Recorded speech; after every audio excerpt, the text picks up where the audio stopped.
This video and all content on this channel is performed by a pest control professional, and it is always recommended to hire a pest control pro in your area to perform any pest control in or outside your home. Pesticides can harm you and your loved ones. Anyone who is performing the information in this video is doing so at their own risk. If you decide to try the info provided in this video, please always check with the local laws in your area and read the labels of any product you use. The label is the law. Hey everybody, this is Jason Akers again with Green Acres Pest Control. And today we're going to talk about how to kill bed bugs, how to kill them effectively in your belongings. So I've got hundreds of videos on YouTube discussing bed bugs. If you like the video, give me a thumbs up. If you really like it, consider subscribing to my channel because there is a lot of information here about bed bugs, roaches, fleas, whatever the problem you've been having in your home. I'm sure I've talked about it at least once or twice. And if I haven't, leave me a comment below and I will answer your question. If not here on a live stream, which I do live streams every Thursday night where we talk about bugs and bed bugs and, pest control. So anyway, today I want to go over a question I get asked on my channel all the time, almost every day. I mean, I read every single comment that it's posted on my videos, which is why I say, if you have a question, leave a comment below because I will answer it. Like I said, if I can't answer it in a simple text down below in the description or in the comments or whatever, then I absolutely will answer it in a video if it takes, a longer discussion. So,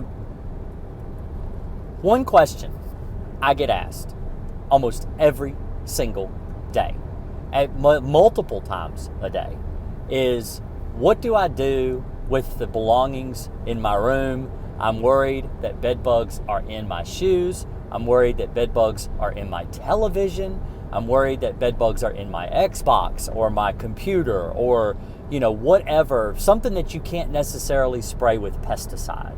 What do you do? Because a lot of these videos are actually, or comments are actually asked on my videos about why heat treatments aren't successful with bed bugs. Because this is one of the things that people will tell you when they come out to try to sell you a bed bug treatment is, oh, well, we can kill the bed bugs with heat in these things. You don't have to leave, you don't have to, remove any of these items or anything. The heat is going to kill the bed bugs in your TVs and all this stuff. This is what they tell you. Truth is, you actually need to remove these things from your home because heat will damage your televisions.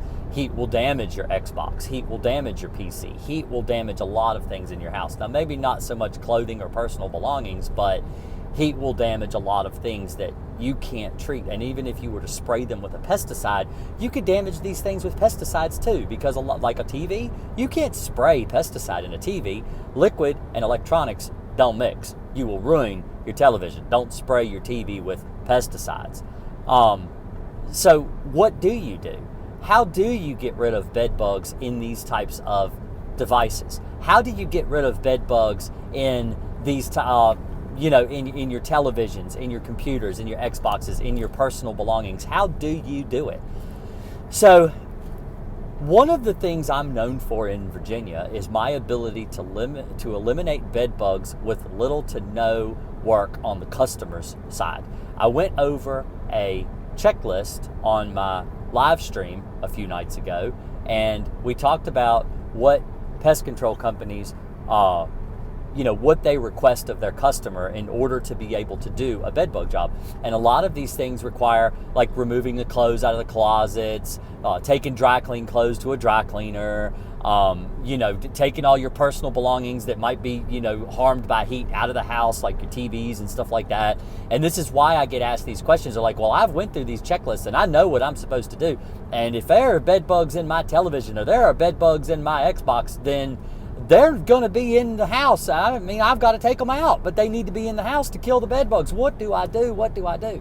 And so I don't require my customers to remove these items from the house because I don't use heat. I don't think heat works. I think heat is a very ineffective, inefficient way to get rid of bed bugs.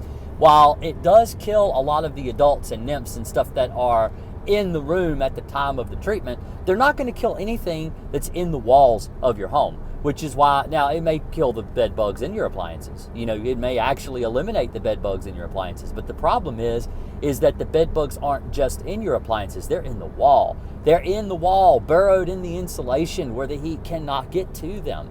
So what do? I treat with Crossfire. So Crossfire is a non-repellent pesticide, meaning that the bed bugs don't see it. They don't know it's there. They don't know anything's been done, but yet they still want to come out and they still want to bite you because you are their host. You're their blood meal. You are their ability to lay eggs. Without you, they can't lay eggs. They can't reproduce. They can't survive without a blood meal. So what they will do is they will come out, they will crawl, like let's say they're on your TV. Let's say they're in your Xbox. Let's assume. Now, these are not places they typically live. Now, roaches love to live in these types of places, but bed bugs rarely live in electronic devices. Now, one of the most recent bed bug jobs that I did, the woman actually had them living in her CPAP machine, which is understandable, seeing as how it sits right beside the bed and they use it to breathe at night because they have sleep apnea. So this is something that they can get into, your CPAP machines. But the thing is, if you're sleeping right beside the bed, you're beside the bed bugs are going to come out of that machine. They're going to crawl across the treated mattress that's been sprayed with Crossfire to get to you. And yeah, they might bite you, but they die. The thing is, they can't survive for very long after crawling through Crossfire. So this is another question I get. And I wanted to address both of these questions in the same video. People ask me, I just sprayed Crossfire 2 or 3 days ago. Why am I still getting bit? Okay, so bed bugs, when they crawl out of your CPAP, or when they crawl out of your Xbox, or when they crawl out of your TV, or whatever it is, there's tennis shoes left under the bed. Whatever it is they crawl out of, they are going to crawl across the mattress. They are going to die. But when it's wet, it kills bed bugs within, 2, 3, 4, 5 minutes. They die pretty quickly on contact. But once the chemical is dry, it takes longer for a bed bug to die. So it can take a couple hours. It takes 2, 3, 4 hours. Bed bugs typically feed between 2 and 4 o'clock in the morning. So they're coming out when you're asleep, and they don't know that any pesticide's been sprayed because the pesticide's long since dried. They just crawl over the treated surface. They come up, they get them a snack, bite you 2, 3 times, and then they crawl back down under the bed, and then they die there. So the point is that they're not able to reproduce. They can't lay eggs because they die before they can lay eggs. And the eggs are going to hatch within 6 to 10 days. Even if they do lay an egg or two, those eggs have to hatch, and Crossfire has a 30-day residual. So typically, when the egg is laid, it takes 6 to 10 days for that egg to hatch and that bug to come out, but it's within that 30-day limit. So those bugs crawl out to get a blood meal too, and they die as well. So the thing is that give it time. Don't be impatient. The chemical is working. The chemical will kill the bed bugs. You're not going to sit there and watch the bed bugs for, 3, 4, 5 hours and watch them die, from the chemical. But it does take that long for one to die typically. When it's first applied, of course, they're going to die pretty quickly because it's still strong. Pesticides are designed to lose their strength over time. One of the reasons this is because back during the days of chloridane and other pesticides, DDT and stuff like that last for a really long time, the government said, look, we don't necessarily think that it's very healthy to have pesticides that just never break down. So we want to make it a law that pesticides have to break down over time. And so in order to be safe, pesticides don't last forever. So when you spray Crossfire, expect that, within a few weeks, you may have to apply it again if you have a really severe case of bed bugs, but they are going to slowly reduce in their potency. They're going to lose their strength over time. This is going to happen. So understand that's how the chemical works.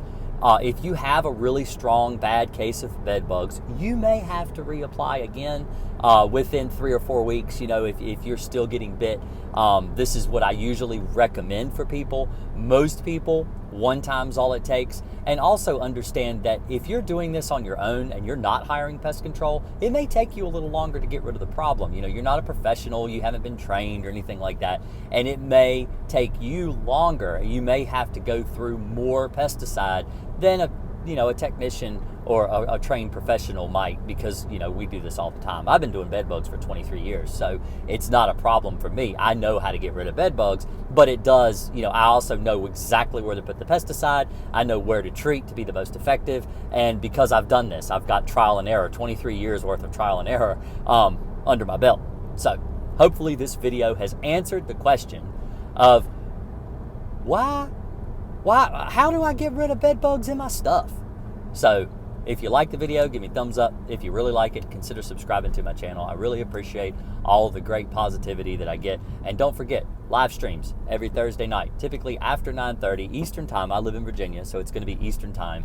Y'all have a great day, great night, great whatever time it is, wherever you are. I really appreciate everybody that stops by and talks to me and hangs out. Y'all have a great day, and I will see you in the next one.